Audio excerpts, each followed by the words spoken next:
जय श्री भाई लोग, कैसे आप सभी लोग। सो थंबनेल देख के आप आ ही गए होंगे कि मैं आज 8 सिद्धियां बताने वाला हूँ। तो सबसे पहले समझता हूँ सिद्धियां क्या होती हैं। सिद्धियां एक सुपर नेचुरल पावर होती है जो हिंदुज़म में दी गई है। सो अभी होती क्या है, तो पहले बताता हूँ सिद्धियाँ मैं एक्सप्लेन कर देता हूँ। सिद्धियाँ में सुपर नेचुरल पावर, सिंपल, जैसे आप कुछ भी कर सकते हो। सो 8 महासिद्धियाँ हैं, होती अनंत सिद्धि हैं, इन्फाइनाइट, इसमें गिनती नहीं सिद्धियों की। जैसे मैं बता देता हूँ, जैसे पर कायागमन हो गया और दूरदर्शन हो गया, और ये सब सिद्धियाँ हैं, पर 8 प्रमुख सिद्धियाँ हैं जिसे मैं महासिद्धियाँ कहता हूँ। सो अब ये हैं क्या, मैं इनका जिक्र हमें हनुमान चालीसा में मिलता है, जो कि अष्टसिद्धि नवनिधि किया जाता। तो ये समझा देता हूँ इसमें 8 सिद्धियाँ क्या होती हैं। पहली है अणिमा, और फिर ये महिमा, गरिमा, लगिमा, प्राप्ति, प्राकाम्य, ईशित्व और वशित्व।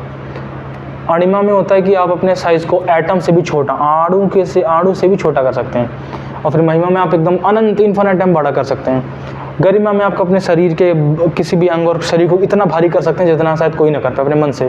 फिर लगिमा में आप हवा से भी छोटे हो सकते, हवा से भी मतलब हल्के हो सकते हैं, जिससे उड़ सकते हैं। फिर आती है फिर ये प्राप्ति। प्राप्ति में मतलब मैं बैठा हूँ अपनी इच्छा से, मैंने कहा कि मुझे लड्डू चाहिए, लड्डू आ गया, पेड़ा चाहिए, पेड़ा आ गया, ऐसे ही हाथों में, हाँ बैठे बैठे।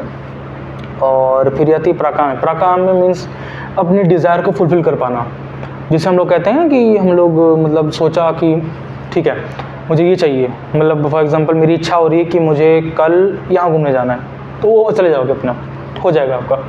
फिर आती है ईशित्व। ईशित्व मीन्स द सुप्रीम लॉर्डशिप, आप किसी भी सब पर राज कर सकते हो। और फिर वशित्व होता है कि इसको भी वश में कर सकते हो, ठीक है। तो ये 8 महासिद्धियाँ हैं। तो अब मैंने ये शॉर्ट वे में तो समझा दिया, अब मैं एक्सप्लेन करता हूँ कैसे। तो हनुमान जी जब बड़े हुए थे और जब ये वैसे तो इन्होंने महिमा सिद्धि का प्रयोग किया था जब कूदे थे जाने के लिए, जब कूद के जब उड़ रहे थे समुद्र के ऊपर, लगिमा सिद्धि। और जब वहाँ लंका पहुँचे और इनको छुप के जाना तो छोटे हो गए थे, तो अणिमा। और फिर ये क्या कहते हैं, जब भीम महाभारत में आता है ना कि भीम, तो हनुमान जी ने अपनी पूंछ भारी कर दी थी, तो गरिमा सिद्धि। तो ऐसे ही बहुत सारी सिद्धियाँ होती हैं, और इनको पाया कैसे जाता है, ठीक है। अगर आप ये चाहते हैं कि मैं ऐसे एक्सप्लेन करूँ कि इन्हें पाएँ कैसे, इन सिद्धियों को कैसे पाएँ, तो आप कमेंट कर दीजिए, मैं उसको वीडियो बना दूंगा। सो अब ये सिद्धियाँ क्या अच्छी होती हैं या बुरी होती हैं।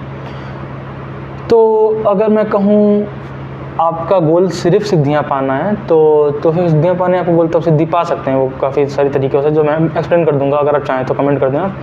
और अगर आपका है कि मुझे भगवान चाहिए, तो ये सिद्धियाँ आपको बाधा प्रदान कर सकती हैं, क्योंकि 8 सिद्धियाँ बहुत पावरफुल सिद्धियाँ होती हैं, जैसे आपको मैंने बता दिया है। तो इसमें एक आप खुद ही को कह सकता हूँ भगवान टाइप समझने लगते हैं कि आप सबसे ज़्यादा पावरफुल, आपसे कोई पावरफुल है नहीं, तो ये आप समझने लगते हैं। तो इस चीज़ में आपको थोड़ा ये एक अहंकार देंगी, जो कि भगवत प्राप्ति में इशू बनता है बहुत बड़ा। मैं मजाक नहीं कर रहा हूँ, ठीक है। सो आई होप आपको ये वीडियो पसंद आया होगा। और अगर आप चाहते हैं कि इनमें सिद्धियों को कैसे पाएँ, और तो आप प्लीज़ कमेंट कर दीजिए, मैं मतलब वीडियो बना दूंगा। जय श्री राम।